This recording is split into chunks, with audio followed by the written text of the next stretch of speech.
నమస్తే సార్. నమస్తే అండి. సార్ చెప్పండి. కేశినేని నాని గత వారం రోజులుగా వార్తల్లో ఉంటూనే ఉన్నారు. ఎప్పుడైతే టీడీపీ నుంచి బయటకొచ్చారో అప్పటి నుంచి ఏదో ఒక సంచలనమైన వార్తలు చెప్తూనే ఉన్నారు అండ్ కామెంట్స్ చేస్తూనే ఉన్నారు.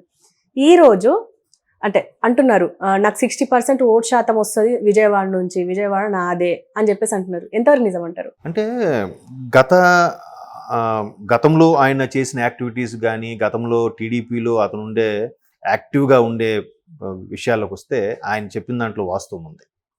అంటే టీడీపీ పరంగా టీడీపీకి ఒక కార్యకర్తలాగా, ఒక నాయకుడిలా కాకుండా చాలా, చాలా చేసిన సందర్భాలున్నాయి.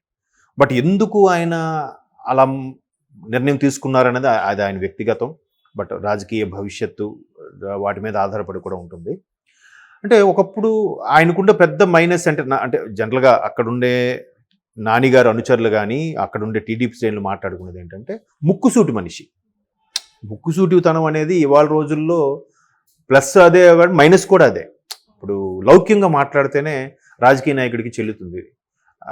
లౌక్యం లేనప్పుడు ముక్కుసూటిగా వెళ్ళి స్ట్రైట్ ఫార్వర్డ్‌గా వెళ్తాను, ఆవేశం పడతాను అంటే జనాలు హర్షించరు.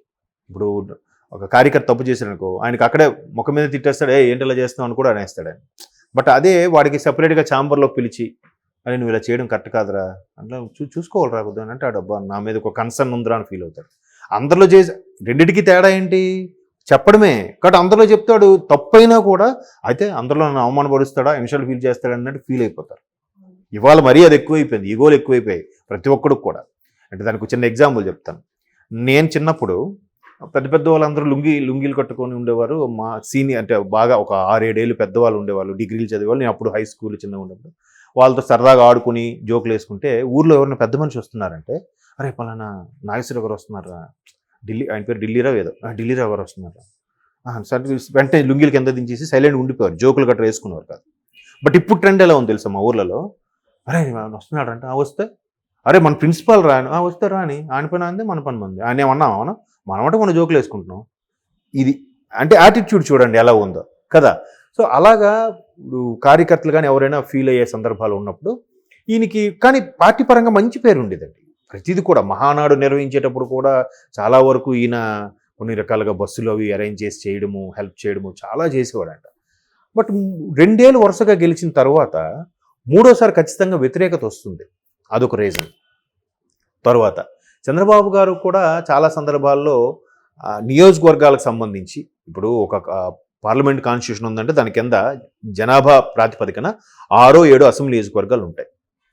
సో 6-7 నియోజకవర్గాలు ఉండే ఎమ్మెల్యేలు ఉంటారుగా. ఇప్పుడు ఆ నియోజకవర్గంలో ఏదైనా సమస్య వచ్చినప్పుడు, ఏదైనా చేయనప్పుడు ఆ పర్టికులర్ ఎమ్మెల్యేనికి కన్సల్ట్ చేసి ముందుకెళ్ళడం సబబు. ఇప్పుడు మొన్న ఇప్పుడు తెలంగాణ తీసుకుంటే రేవంత్ రెడ్డి గారు సిద్దిపేటలో, హరీష్ రావు గారు సిద్దిపేటలో ఒక కోకోకోలా కంపెనీ ఓపెన్ చేస్తున్నారంటే ఆ స్థానికంగా ఉన్న ఎమ్మెల్యేకి పిలవడం అనేది ప్రోటోకాల్.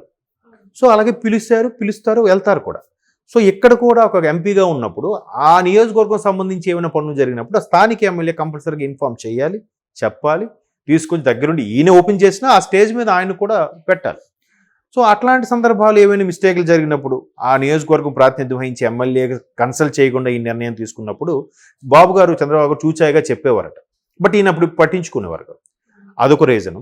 తర్వాత అంటే పట్టించుకునేవారు కాదని మొన్న రీసెంట్గా ఒక సంవత్సరం నుంచి కూడా రెగ్యులర్గా రిపీట్గా వినిపిస్తున్నాయి. తర్వాత మన లోకేష్ బాబు గారు కూడా యాక్టివ్గా, ఇప్పుడు జనరల్ సెక్రటరీ కదా మొత్తం నేషనల్ వైడ్ పార్టీకి, తెలంగాణకి ఆంధ్రాకి కలిపి. సో ఆయనతో కూడా కొంచెం ర్యాపో పెంచుకోవాలి, అబ్బాయి చిన్నోడైనా కానీ ఇప్పుడు ఆ స్థాయిలో ఉన్నాడు కాబట్టి పెంచుకోవాలి అన్నట్టుగా కొద్దిగా చూడాలన్నా కూడా ఈయన ఎంతసేపు బాబు గారిని ఫాలో అయ్యాడు తప్ప లోకేష్ గారిని అసలు పట్టించుకునేవాడు కాదంట. అంటే ఇవన్నీ పార్టీ శ్రేణుల్లో కొంతమంది చెప్పిన మాటలు ఇవి, మనకి ఆ నోట ఈ నోట వినపడింది. బట్ పార్టీ పరంగా కూడా మంచిగా ఉండేవారు. ఇట్లాంటివి కొన్ని వినిపించాయి. తర్వాత ఈయన ఎప్పుడైతే ఇలాగా ఇప్పుడు పార్టీ అధినేత అన్నాక చెప్పింది కొన్ని ఫాలో అవ్వాలి, నచ్చినా నచ్చకపోయినా. నచ్చకపోతే సైలెంట్గా వెళ్ళిపోవాలి, నచ్చితే ఫాలో అయిపోవాలి. ఇంతకుముందు చెప్పాను కదా లౌక్యం అని. సో అట్లాగ లేని సందర్భంలో ఏమవుతుందంటే ఖచ్చితంగా చూస్తారు, బట్ ఏమనరు, ఊరుకుంటారు. 3ఓసారి కాబట్టి ఈయన కొంత వ్యతిరేకత ఉన్న నేపథ్యంలో ఆయనకి ఇద్దామా వేరే వాళ్ళకి ఇద్దామా అన్న ఆలోచనలో కూడా కొంతమంది పార్టీ శ్రేణులు కొంతమంది ఈసారి ఈయన నానిగారు ఓడిపోతారు. పైగా విజయవాడ ఎందుకు అంత కీలకంగా మారుతుందంటే రాజధాని ప్రాంతంలో ఉండడం వల్ల అమరావతి అనేది గుంటూరుకి విజయవాడకి మధ్యలో ఉంది కాబట్టి ఈ రెండు ప్రాంతాల్లో కూడా చాలా వరకు ప్రతి నియోజకవర్గం కూడా చాలా ఇంపార్టెంట్ ఈసారి గెలవబోయేది. అండ్ మోర్ ఓవర్ ఈ రెండు విజయవాడ గుంటూరు రెండు జిల్లాలకు కూడా ఉమ్మడి జిల్లాలకు కూడా కృష్ణా జిల్లాకి గుంటూరు జిల్లాకి సామాజిక ప్రాతినిధ్యం మీద ఎక్కువగా ఓట్లు పడుతుంటాయి. మిగతా రాష్ట్రం అంతా ఒక ఎత్తు, ఈ విజయవాడ కృష్ణా గుంటూరు ఒక ఇదిలా ఉంటుంది. అంటే అక్కడ జరిగే ఏవైనా కూడా రాష్ట్ర రాజకీయాలని శాసిస్తాయి అనొక నానుడు కూడా ఉంది. అది వాస్తవం కూడా. ఎందుకంటే అక్కడ ఎందుకో మరి ప్రతిదీ కూడా హైప్ అవుతుంటుంది, హైలైట్ అవుతుంటుంది, రాజకీయాలు కానీ ఇంకే రంగమైనా కానీ. సో అటువంటి నేపథ్యంలో ఈయన మూడోసారికి ఇస్తే గెలుచుకుని తీరుతాడా లేదా? పైగా ఈసారి కంపల్సరిగా గెలవాల్సిన పరిస్థితి. ఎందుకంటే ప్రభుత్వ వ్యతిరేకత తీవ్రంగా ఉంది కాబట్టి మ్యాక్సిమం టీడీపీ వస్తుంది, టీడీపీ జనసేన అలయన్సే గెలుస్తుంది. బట్ ఏ ఒక్క ఛాన్స్ ఇలాంటి కీలకమైన అసలు ఇవ్వకూడదు ఆ ఛాన్సులు అనే ఉద్దేశంలో. పైగా పార్లమెంట్ నియోజకవర్గం కూడా ఇప్పుడు అవుట్ ఆఫ్ 25 స్థానాలకు గాను కనీసం టీడీపీ జనసేన 20 గెలుచుకోవాలి, రెండు కలిపి. జనసేన ఒక 2-3 గెలుచుకున్నా మిగతా 17 టీడీపీ గెలుచుకోవాలి. హ్యావ్ టు అనమాట. సో అటువంటి నేపథ్యంలో ఇక్కడ ఎన్ని గెలుచుకుంటే అక్కడ రేపు సెంట్రల్లో ప్రాతినిధ్యం ఏ గవర్నమెంట్ వచ్చినా, మేబీ బీజేపీ ఆర్ కాంగ్రెస్ ఎవరికి వచ్చినా మా నుంచి ఇంత సపోర్ట్ ఉందన్నట్టు మనకి రాష్ట్రానికి రావాల్సిన నిధులు కానీ, స్పెషల్ స్టేటస్ కానీ, ప్యాకేజీలు కానీ, ప్రాజెక్టులు కానీ ఏమైనా అడగడానికి ఒక కాన్ఫిడెన్స్ ఉంటుంది కదా. సో అందుకు పార్లమెంట్ నియోజకవర్గం అనేది కూడా చాలా కాన్సన్ట్రేట్ చేస్తున్నారు. ఇటువంటి నేపథ్యంలో ఆయన కొంచెం అలాంటి ప్రవర్తన ఉందని, లేదంటే మూడోసారికి వ్యతిరేకత గెలుస్తాడా లేదా? జనరల్గా కేసీఆర్ గారి పరిస్థితి చూడండి, 2 సార్లు గెలిచారు, మూడోసారికి మారిపోయింది సీన్ అంతా. సో అలా ఉంటుంది కాబట్టి ఒకవేళ మార్చుదామని ఆలోచన ఉందో, ఇంకోరికి ఇద్దామని అనుకున్నారో. బట్ ఈయన అలా ఫీల్ అయ్యాడో నాని గారు. మొత్తానికి మొన్న జస్ట్ లాస్ట్ వీక్లో ట్విట్టర్లో పెట్టారు, ఇట్లా బాబు గారి కోసం నేను చాలా చేశాం, గట్ పార్టీలు నాకు గుర్తింపు లేదు, నన్ను పొమ్మలు లేక పోగొట్టినట్టుగా మాట్లాడుతున్నారు అన్నట్టుగా పెట్టడం. తర్వాత దాని మీద పొట్లూరి పీవీపీ గారు కూడా చాలా ఘాటుగా, అంటే సొంత పార్టీ వ్యక్తుల్ని, అంటే ఇంకప్పటికి వెళ్ళిపోలేదు కదా ఒక వ్యక్తుల్ని అలా మాట్లాడడం. మొత్తానికి ఆ స్థాయిలో ఉన్న వ్యక్తి ఒకసారిగా అంత ఎంపీగా ఉండి జనాల్లో బాగా తెలిసిన వ్యక్తి. ఇంతకుముందు అంటే ఇప్పుడంటే కేశినేని గారి ట్రావెల్స్ ఎక్కువ ఉన్నాయో తెలియదు, కానీ ఒకప్పుడు కేశినేని ట్రావెల్స్ అంటే చాలా ఫేమస్. నాకు తెలిసి దగ్గర 200 బస్సెస్ ఉండేవి. ఇప్పుడు సంక్రాంతి హడావడి, ఇప్పుడు దసరాకు కానీ హైదరాబాదు, విజయవాడ, వైజాగ్ అంటే ఇంకా ఫస్ట్ ట్రావెల్స్ అనగానే కేసీఆర్ ట్రావెల్స్ ఉండేది. అంటే అంత ఫెమిలియర్ ఆయన ఒక బిజినెస్ మ్యాన్గా కూడా. సో అంత ఫెమిలియర్గా ఉన్న అతను పొలిటీషియన్గా ఉన్నప్పుడు ఒకసారి ఆయన చుట్టూ మంది మారున్నప్పుడు ఒక్కసారిగా వాళ్ళు ఎవరు లేరని ఊహించుకుంటే ఎలా ఉంటుంది? వాళ్ళకి తట్టుకోలేరు కదా, రాజకీయంగా అలవాటు పడిన వాళ్ళు. సో ఖచ్చితంగా ఈసారి ఇక్కడ ఇస్తారో ఎవరో తెలియదు టీడీపీలో. ఒకవేళ ఇచ్చినా గెలుస్తారని గ్యారంటీ లేదు. సో అందుకే మేబీ అటువంటి వ్యాఖ్యలు చేసి బయటకు వచ్చారేమో, there is a chance. So ఎలాగో వచ్చారు కాబట్టి శత్రువు మిత్రువేగా, ఇంక ఉన్న ఆప్షన్ అదొక్కటే. జనసేనకి వెళ్ళడానికి లేదు, టీడీపీ జనసేన అలయన్స్ కాబట్టి. కాంగ్రెస్కి అంత సీన్ లేదు, బీజేపీకి కూడా ఏం లేదు. మొన్న స్పెషల్ స్టేటస్ ప్యాకేజీలు గారు ఏమి ఇవ్వకుండా నాంచారు కాబట్టి బీజేపీ కూడా ఆ సీన్ లేదు. సో ఇంక one and only option YSRCP. తప్పదనుకున్నా కాదనుకున్నా అక్కడికి వెళ్ళి పోటీ చేయాల్సిందే.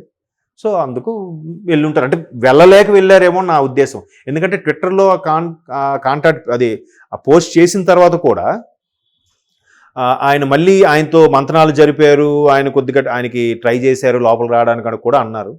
మేబీ ఆయన అందుకే అందులోకి వెళ్ళిపోవచ్చు. మరి తల్లేరు ఎలాగెళ్తే పెళ్ళేరు అలాగే వెళ్తుంది. ఆబ్వియస్లీ వాళ్ళ అమ్మాయి కూడా పార్టీ వీడుతున్నారు కాబట్టి సహజం. ఇప్పుడు ఒకే ఇంట్లో ఒకరు టీడీపీ నుంచి ఒకరు వైసీపీ నుంచి ఉంటే ఎవరు కుటుంబ సభ్యులు కొన్ని ఓట్లు ఉంటాయి కదా, కుటుంబంలో కొంతమంది కొన్ని ఓట్లు ఉంటాయి కదా, వాళ్ళు ఎవరికి వేస్తారు? లేదా ఇప్పుడు శ్వేత అనుచరులందరూ ఒకప్పుడు నానిగారు అనుచరులే, బిడ్డను అమ్మాయిని బాగా చూసుకోండి, మీరు తనతో ఉండండి అని చెప్తుంటాడు ఆయన. మరి ఇప్పుడు తనకేస్తారా ఈయనకేస్తారా? అది పొసగదు ఆ విషయం. కాబట్టి బై డిఫాల్ట్గా అలా వెళ్ళిపోయి ఉండాల్సిందే, తప్పదు. అప్పుడు చూద్దాం ఆయన నిర్ణయం ఎంతవరకు కరెక్టో అని. ఇంకో 2 నెలలు ఆగితే తెలిసిపోతుందిగా, ఆయనకే అర్థమవుతుంది. మేబీ మళ్ళీ బ్యాక్ వస్తారేమో. ఎందుకంటే టీడీపీలో ఒక మంచి వ్యక్తిగా, మంచి లీడర్గా ఉన్న పర్సన్ ఇట్లా అందరూ టీడీపీ వస్తుంటే ఈయన రివర్స్లో అటు వెళ్ళడం అనేది కూడా కొంచెం నాలాంటి వాడికి ఆశ్చర్యంగా అనిపిస్తుంది. Let us wait and see. అదే.